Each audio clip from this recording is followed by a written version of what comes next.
time this afternoon and examine the concept. I want to look to see if this is, we've defined it, at least for our purposes here. I want to give it somewhat of a rigorous analysis. I want to speak to what I think is the myth of moral neutrality. I want to expose the myth of tolerance, because it ties in here. And I want to give you a handful of what I consider fatal flaws to this whole notion of moral relativism. I'm a moral realist. What that means is I think there are moral rules out there.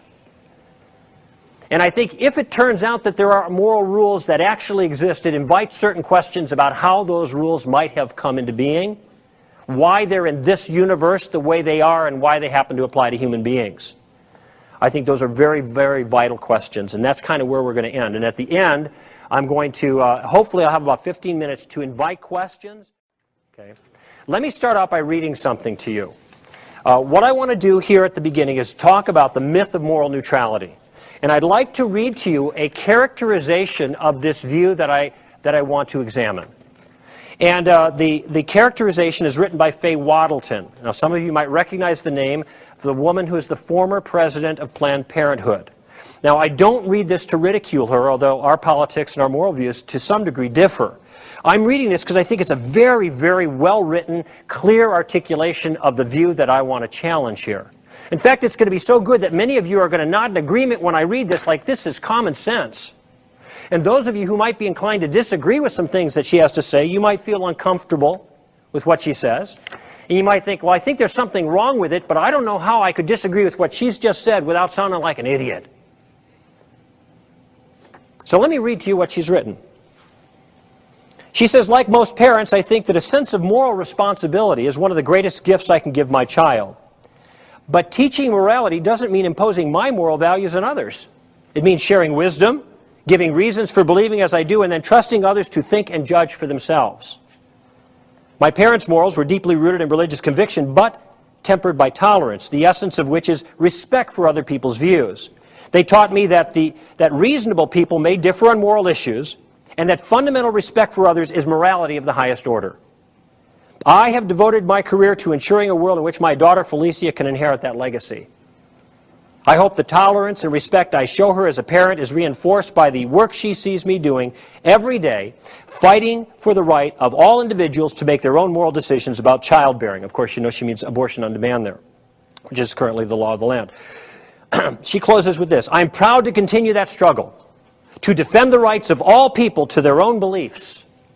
When others try to inflict their views on me, my daughter, or anyone else, that's not morality, it's tyranny, it's unfair, and it's un-American.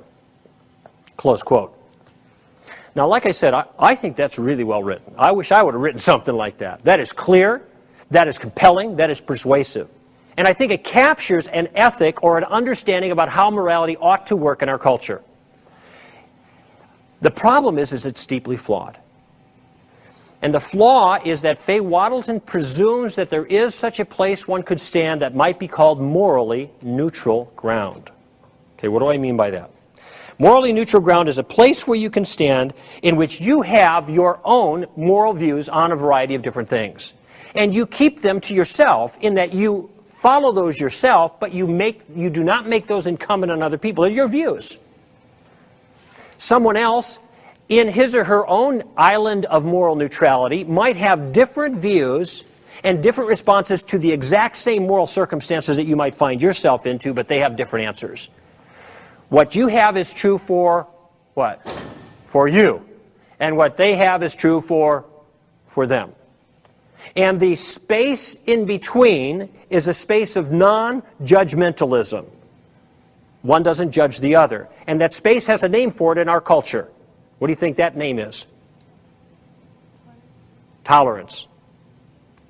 We call that tolerance. Such that if you breach this neutrality and presume to judge another person's behavior, then you have violated the dictates of tolerance. Now, here's the problem with understanding morality in our culture in that way, and this is largely the way it's embraced, is that this view itself is not neutral. In fact, when you look at what Faye Waddington says, look at how she starts out. She says, like most parents, I think that a sense of moral responsibility is one of the greatest gifts I can give my child. But teaching morality doesn't mean imposing my moral viewpoints on others. Now, my question is, what is it then that Faye Waddington teaches little Felicia as she's growing up? Does she say, Felicia, it's my job to instill you a sense of moral responsibility. I happen to believe in honesty. I happen to believe in bedtimes. I happen to believe in education and homework. I happen to believe in respecting elders. But that's just my personal moral point of view. Far be it for me to impose it on you. Do whatever you want. Now, of course, if she did that, she would not be passing on a sense of moral responsibility. She would be abrogating her responsibility to do so. So she cannot even fulfill what she says she wants to fulfill based on her view of morality as she's expressed it here.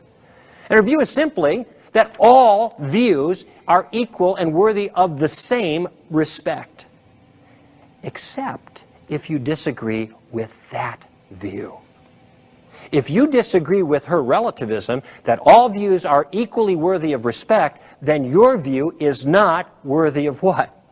Respect. In fact, she has some choice words to describe the person who doesn't hold to her view. She says that person is tyrannous, unfair, and un-American. And in case you didn't know, those are moral judgments. Not only that, she has her own personal moral point of view that she's seeking to impose on others. She says, I have devoted my career to assuring a world in which my daughter Felicia can inherit that legacy. What legacy? Her point of view. And what does she do in her career to ensure that Felicia inherits that legacy? She works as a lobbyist passing laws which, by threat of punishment, force people to do as she thinks is best. Now, I need to make a qualification here. I am not bothered whatsoever that Faye Waddington seeks to do that. This is the American way. Everybody gets a vote. Everybody gets a voice. I mean, if one person can prevail through the force of logic and good thinking on another group of people so that they vote in their way and this gets passed into law, that's the way the system works. That doesn't bother me. The only point I'm making is it's not neutral. It's a point of view.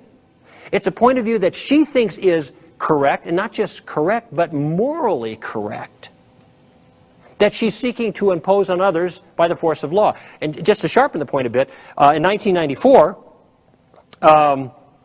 Congress passed a law that said that you cannot block the opening of abortion clinic. There was a lot of pro-life demonstrators that were doing that, and so there's a law passed to stop that. And I don't know whether you agree or not agree with the law. That's irrelevant. Although I think it's kind of interesting that a woman can do whatever she wants with her own body, except throw it in front of the door of an abortion clinic. But that's another argument and another talk. What was interesting was the response of Pamela Moraldo on the radio, who was then the president of Planned Parenthood, to the law. And of course, she was very happy with it. And she said this law goes, now tell me, think about what's wrong with this statement. This law goes to show that no one can force their morality on someone else again. Well, all laws force a morality, for goodness sake, including that one. That's exactly what was happening there. She's not neutral. That's the whole point.